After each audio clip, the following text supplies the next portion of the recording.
Mae Rhys Mwyn wedi blino o'r wylio cartoons drwydydd ac yn penderfynu gwadd ffrind drosodd. Pwy fydd o sgwni?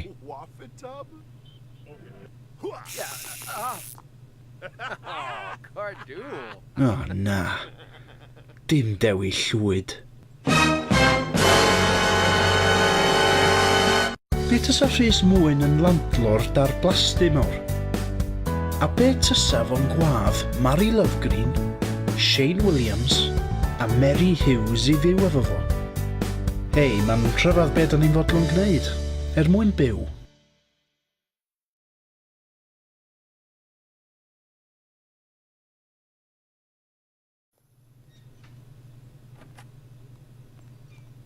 Yn ei steil unigryw I hun, mae'n Dewin mynd yn syth am y ffridge.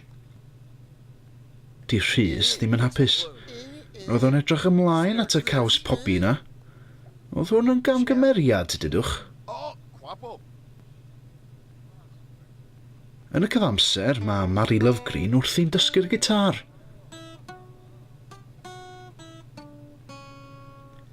Wel, mae'n well na John ag Alun o leia.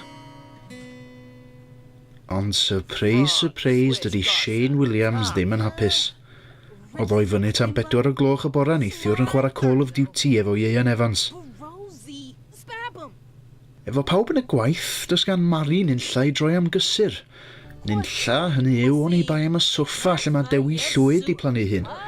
Ac wedi gwneud I hyn yn gartrefol iawn yna ma'n rhaid dweud.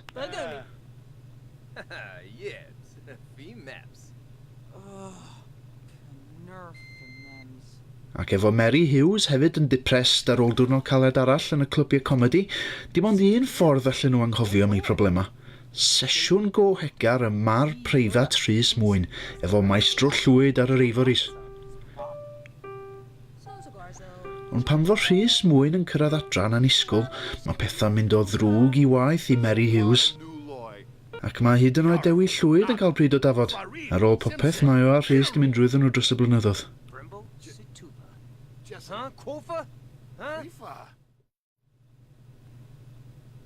Mae'r nos wedi cyrraedd. Mae Mary wrthi'n gyrru sylwadau cas at Dol May dros Twitter.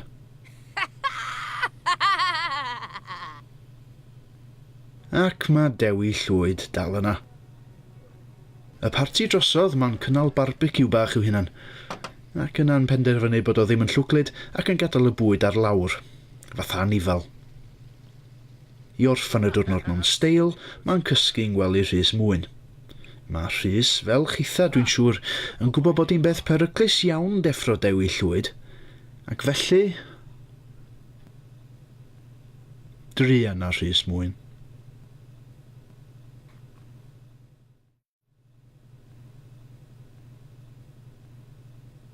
I gael gwarad o'i dymer, mae Rhys yn cychwyn y diwrnod wrth wneud I ddynwarediad gorau o Rocky. Hew mae wrth I fodd efo'r ffilmio yna. I hoff un o ydy Rocky 5. Pillock.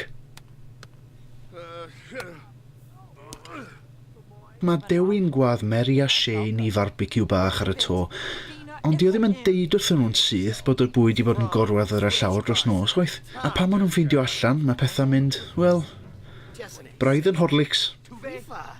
Eto, di Shane ddim yn boddran am ddeud wrth Mary Lovegreen.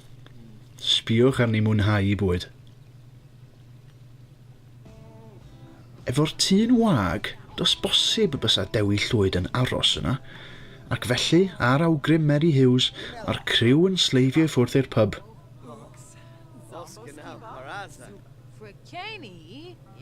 Mae Shane Williams wrth I fodd. Ond di Rhys Mwyn ddim yn gallu dal I fyny. Mae rhai orian pasio ar criw'n dychwelyd atra I bolian llawn margaritas a hithawnd yn hanner dydd. Ond be di hyn? Pentwr o ddillad bitron yn y corridor. Nialwch yn y bathrwm. Llwyth o gerig a bocsys o renan llenwi'r stafall fyw am ryw reswm. A be sydd wedi digwydd I stafall Shane Williams? Hang on. Mae wastad yn edrych fel yna. Peidiwch â dweud bod dewi llwyd dal yma. O, di. a hells bells. Mae di dod â Sian cothi efo fo. Efo Rhys yn gorfod gadael am y gwaith, mae'n rhoi ultimatum i Shane Williams. Unai cael gwarad ar dewi llwyd unwaith ac am byth, neu gael kick-out. Wel, dydy Mrs Williams ddim di magu ffŵl. Mae ganddo fo blan. Mari, wnei di chwarae gitar i fi, please?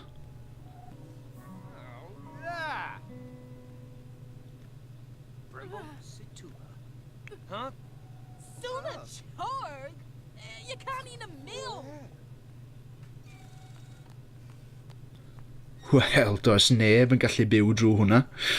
Ta-ta, dewi llwyd. Da iawn, Mari. Da iawn, Shane.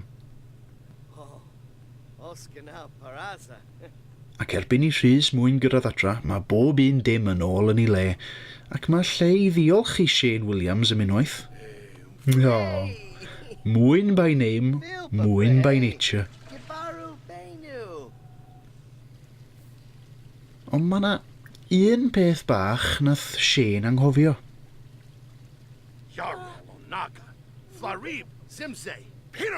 Wel, ffwrdd â ni eto.